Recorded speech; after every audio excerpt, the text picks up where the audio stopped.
factory near Shanghai, Weiguang Lu inspects the processing of raw timber into high-quality flooring product. This wood comes from Russia. It's called ash. It has very beautiful patterns, so Chinese have been consuming it in large quantities in the past 10 to 20 years. Now we import most of it from Russia. Lu's company, A&W Flooring, is a major producer of flooring products in China, both for the domestic market and for export. This comes from Guinea in Africa. Trade volume between China and Africa has been rising in recent years. Africa has large quantities of this wood. They're big trees and have a high overall utility rate. It's popular in China, Europe, and the U.S.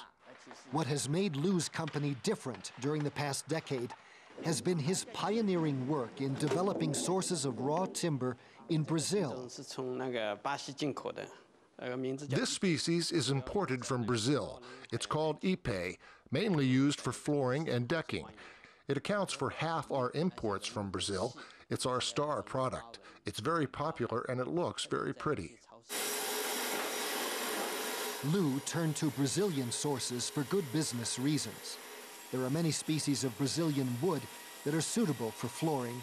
The prices are competitive, and Brazilian suppliers do initial sawing, slicing, and drying before shipping their products here.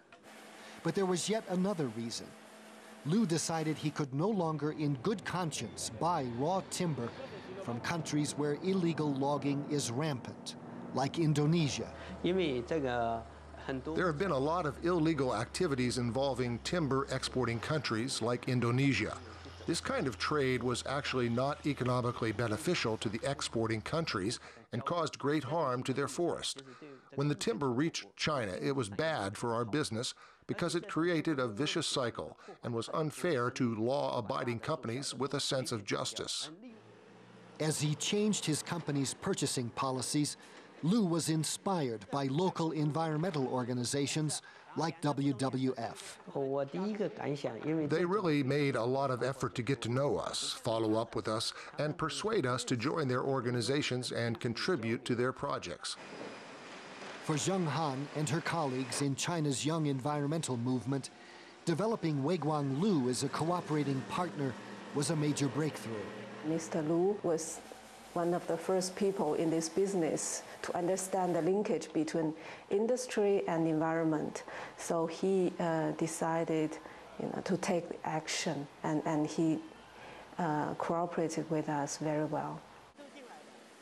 Lu's company was among the first to join the China Forest and Trade Network, CFTN, launched 2 years ago by WWF as part of a global effort to improve forest management and encourage buyers to act more responsibly in their purchasing of forest products.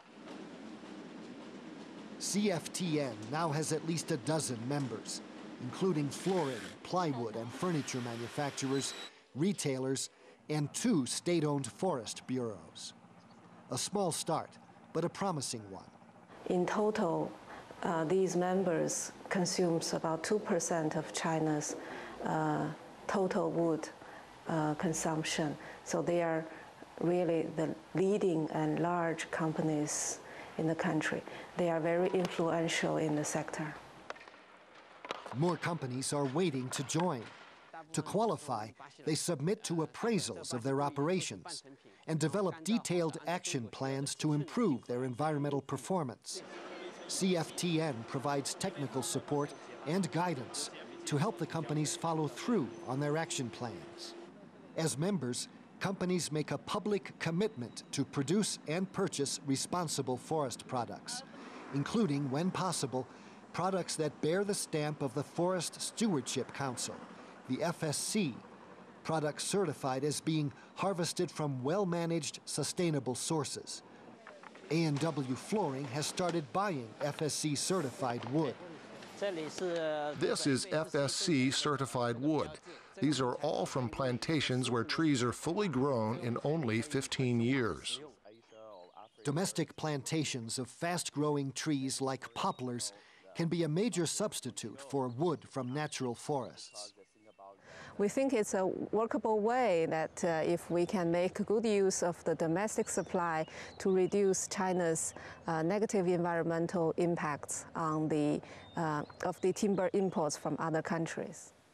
The Dehua Group has planted 60,000 acres of poplars. At its plywood factory near Shanghai, much of this raw material comes from plantations, largely because its overseas customers demanded it. All these companies already got FSC certificate. So they ask us, don't use any logs or veneer come from the original mountains. So also they ask us to solve this problem, advise us to use some economic trees, like poplar.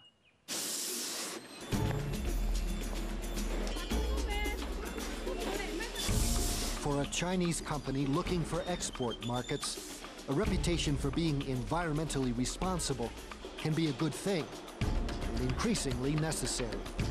As they become the manufacturer to the world, they're going to need to sell products that are credible and produce credibly.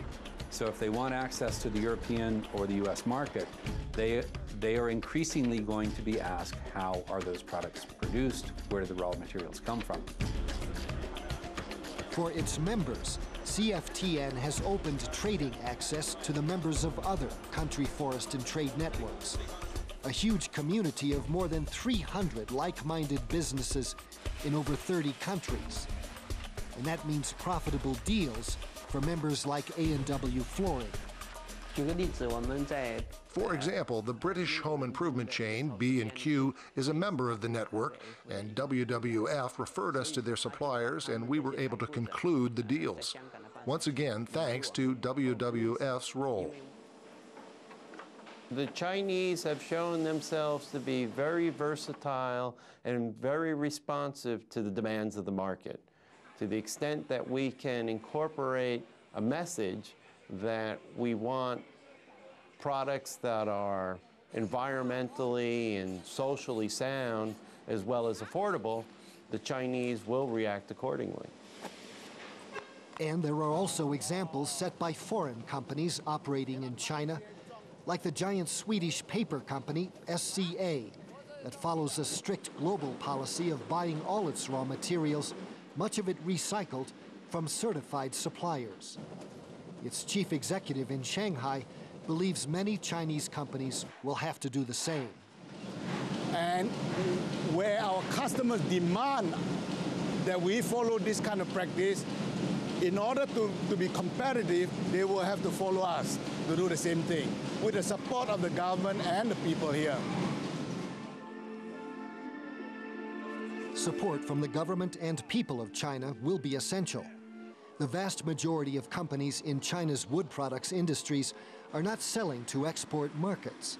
Thousands of small and medium-sized companies are producing only for Chinese consumers, nearly 1.5 billion of them, more than 20% of the world's population, and a growing market for wood products. I think a big challenge is going to be public opinion and attitude. There's a long way to go. The consumption that happens within China is going to be the ultimate test. Others are confident that China's wood products industries will make rapid progress in changing the way they buy their raw materials. Chinese society is certainly moving forward. I'm just a little ahead of the time. I believe there will be many more businesses joining our ranks to conduct their business in a socially responsible way. This is inevitable. If you interview me again in 10 years, I believe this will probably no longer be an issue. We will be talking about something else. Zheng Han would like to believe that. But the public awareness of forest certification and responsible purchasing is very limited. So we need to do more public awareness raising to put more pressures on companies so that they will go through forest certification and source their timber more legally and responsibly. But time is running out for forests threatened by rapacious logging. And it seems very few in the wood products industry here would share these feelings with Weiguan Lu. I think wood is a friend of humans, and we have to treasure it. The value of trees can't be measured just in monetary terms. If we violate the rules of nature and cut down trees indiscriminately, nature will punish you. Humans will be victims as a result. There's no way to stop China's growing demand for raw timber and wood products. It's an essential part of the globalized economy. The question now is whether any real progress can be made to reduce the impact of all this on the forests of the earth. That's our report. I'm Gary Stryker. Thank you for watching.